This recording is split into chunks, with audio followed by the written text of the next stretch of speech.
दोस्तों नमस्कार। आज अगर देखा जाए तो हर स्तर पे दबाया किसानों को ही जा रहा है, चाहे वह सरकारी स्तर पे हो, भिन्न भिन्न योजनाओं के स्तर पे हो या प्राकृतिक के स्तर पे हो। अभी आपने आज 4 फरवरी है और आपने देखा कि खास के बिहार और यूपी के लोगों ने देखा कि कितनी ज़बरदस्त की बारिश हो रही है। तो बारिश की आवश्यकता थी गेहूं के फसलों के लिए, मक्का के फसलों के लिए,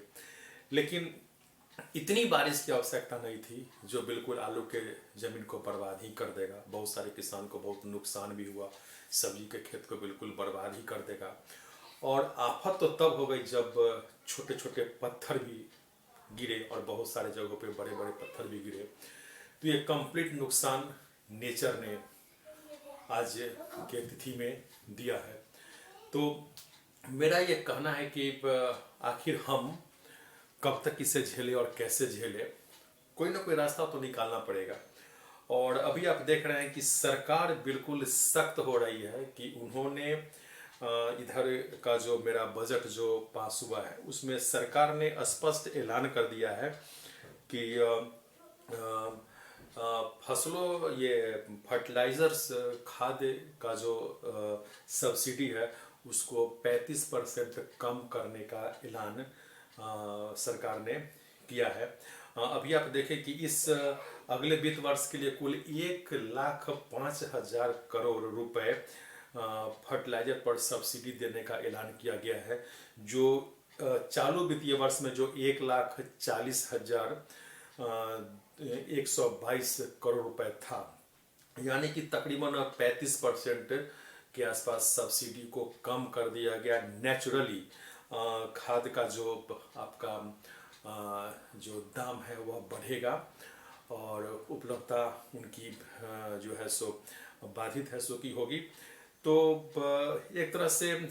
इस चीज़ को हम एक अब इस दौर से हम कैसे निकले, तो मैं किसानों को बार बार मैं ये निवेदन करता हूँ कि आप बिल्कुल खाद पे आप डिपेंड न रहें और धीरे धीरे आप जैविक खेती को आप अपना लें, क्योंकि अब वही एक रास्ता बचा है। हो सकता है कि सरकार चाहती हो अपनी अग्रिम योजनाओं के जरिए कि हम किसानों को धीरे धीरे टर्न करके जैविक खेती की तरफ हम ले आए। चूँकि एक आकलन है कि अगर आज भी हमने अपने ज़मीन पर जैविक खेती की शुरुआत धीरे धीरे हमने अगर नहीं की तो हिंदुस्तान में 40-45 वर्षों के बाद जो शुरुआत अभी हो चुकी है कि 40-45 वर्षों के बाद हिंदुस्तान का एक बहुत बड़ा भूभाग बिल्कुल रेगिस्तान में तब्दील हो जाएगा। तो आज जो बारिश हुई है और जिस तरह से प्रकृति ने कहर ढाया है किसानों पे, जहाँ पे अतिवृष्टि की वजह से या फिर ओला पड़ने की वजह से, तो हम इससे हम कैसे अपना कुछ नुकसान की भरपाई कर सकते हैं। तो मैं आपको बता रहा हूँ कि नेटसर्फ कंपनी ने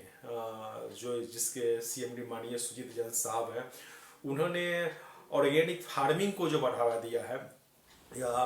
या उन्होंने एक मिशन जो चलाया है कि मैं हर व्यक्ति के थाली से ऑर्गेनिक फार्मिंग की बदौलत उनकी थाली से जहर मैं निकालने का काम करूंगा। मतलब कि हिंदुस्तान के हर व्यक्ति के थाली में जहर मुक्त भोजन परोसा जाना चाहिए। तो उसके लिए एक शुरुआत जो करना है जैविक खेती का, तो अभी जो बारिश हुई है तो हम एक काम तो बिल्कुल कर सकते हैं जो बिल्कुल जमीन के लिए ही होगा कि अपनी जमीन के मिट्टी को स्वस्थ और बेहतर बनाने के लिए, उसकी भौतिक, रासायनिक और जैविक गुणों को विकसित करने के लिए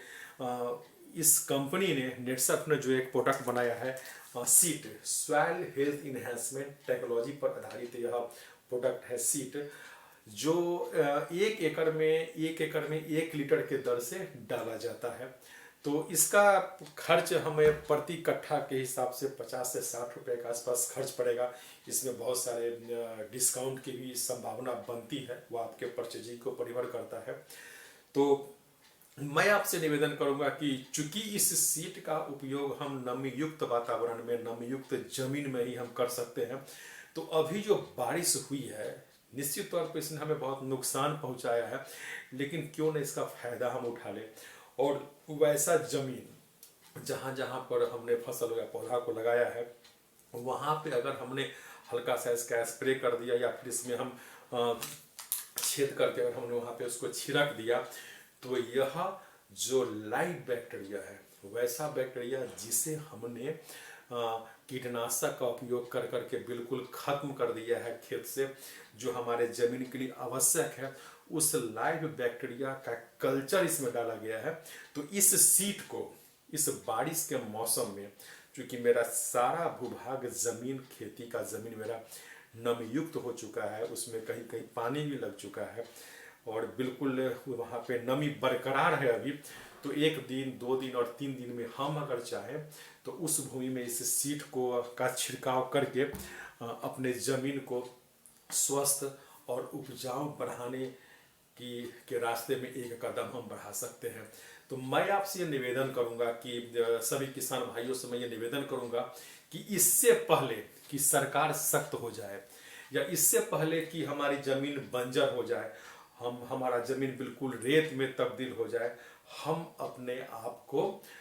बिल्कुल सजग कर ले। मैं डरा नहीं रहा हूँ, मैं आपको आगाह कर रहा हूँ। एक रिपोर्ट में इधर मैं पढ़ रहा हूँ कि जो ये आपका बुंदेलखंड के आसपास का है, जो बहुत दुखद बात है कि बुंदेलखंड क्षेत्र में 5 किसानों ने खाद के कमी के कारण आत्महत्या कर लिया।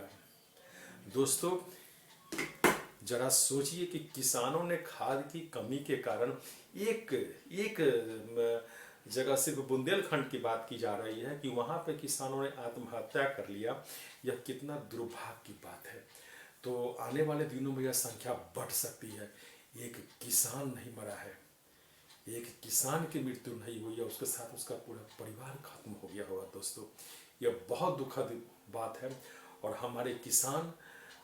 से मैं ये निवेदन करूंगा कि बिल्कुल आपसे मजबूत इस पृथ्वी पर कोई भी जाति जो किसान की जाति है उससे मजबूत कोई हो ही नहीं सकता है। तो कृपया करके आप यह कदम न उठाएं, क्योंकि आपके इस कदम को उठाने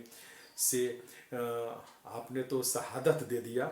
लेकिन इसके पीछे बहुत सारे लोग खत्म हो जाएंगे। क्योंकि एक किसान अगर मरता है तो यह मामूली बात नहीं है, वह सैकड़ों और हजारों का पेट उस किसान के मृत्यु के वजह से खाली रह सकता है। तो जो भी किसान के साथ इस तरह की घटना घटी है, मैं उनके परिवार के प्रति, उनके बच्चों के प्रति हमारी दिल से संवेदना है। कृपया आप ऐसे कदम को न उठाएं और इसके पहले कि खादों का दाम बढ़े,